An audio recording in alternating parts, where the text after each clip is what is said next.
السلام علیکم ناظرین، اس ویڈیو میں ہم حضرت خضر علیہ السلام اور آب حیات کے بارے میں پڑھیں گے۔ آب حیات پی کر امر ہونے کی خواہش میں انسان نے برسوں سے اپنی جستجو رکھی ہوئی ہے۔ آب حیات کا تصور حضرت خضر علیہ السلام کے حوالے سے معروف ہوا ہے۔ امام حجر عسقلانی کی کتاب حیات حضرت خضر کے مطابق حضرت خضر قیامت تک زندہ رہیں گے۔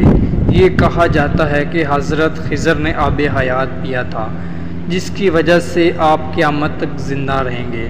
اس روایت کی وجہ سے صدیوں سے لوگ آب حیات کا چشمہ تلاش کر رہے ہیں اور اس کی حقیقت جاننے کی کوشش کر رہے ہیں۔ مذہبی رہنما مفتی محمد شبیر قادری کا اس حوالے سے کہنا ہے کہ اس بارے میں اختلاف ہے۔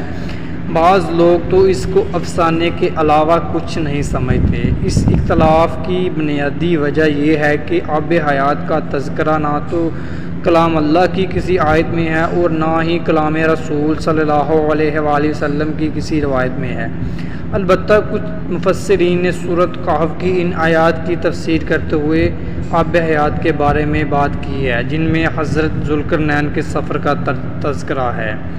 حضرت ذوالقرنین نے پرانی کتابوں میں پڑھا تھا کہ سام بن نوح علیہ السلام کی اولاد میں سے ایک شخص چشمہ حیات سے پانی پی لے گیا، اس کو موت نہ آئے گی۔ اس لیے حضرت ذوالقرنین نے مغرب کا سفر شروع کیا۔ آپ کے ساتھ حضرت خضر علیہ السلام بھی تھے۔ وہ آب حیات کے چشمے پر پہنچ گئے اور اس کا پانی بھی پی لیا، مگر حضرت ذوالقرنین کے مقدر میں نہیں تھا، وہ محروم رہ گئے۔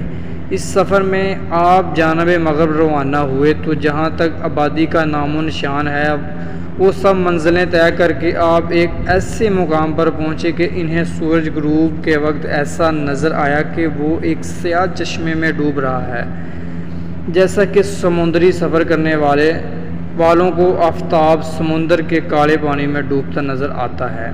وہاں ان کو ایک ایسی قوم ملی جو جانوروں کی کھال پہنے ہوئے تھی، اس کے علاوہ کوئی دوسرا لباس ان کے بدن پر نہیں تھا اور دریائی مردہ جانوروں کے سوا ان کی غذا کا کوئی دوسرا سامان نہیں تھا۔ یہ قوم ناسک کہلاتی تھی۔ حضرت ذوالقرنین نے دیکھا کہ ان کے لشکر بے شمار ہیں اور یہ لوگ بہت ہی طاقتور اور جنگجو ہیں، تو حضرت ذوالقرنین نے ان لوگوں کے گرد اپنی فوجوں کا گھیرا ڈال کر ان لوگوں کو بے بس کر دیا۔ چنانچہ کچھ تو ایمان لے آئے، کچھ آپ کی فوجوں کے ہاتھ مقتول ہو گئے۔ اسی طرح تفسیر خازم بن امام علاء الدین علی بن محمد نے اور شیخ ابو عمر بن صلاح نے اپنی فتاوی میں فرمایا کہ حضرت خضر اور حضرت الیاس جمہور علماء و صالحین کے نزدیک زندہ ہیں اور ہر سال زمانہ حج میں ملتے ہیں، اور یہ کہ حضرت خضر نے چشمہ حیات میں غسل فرمایا اور اس کا پانی بھی پی لیا تھا۔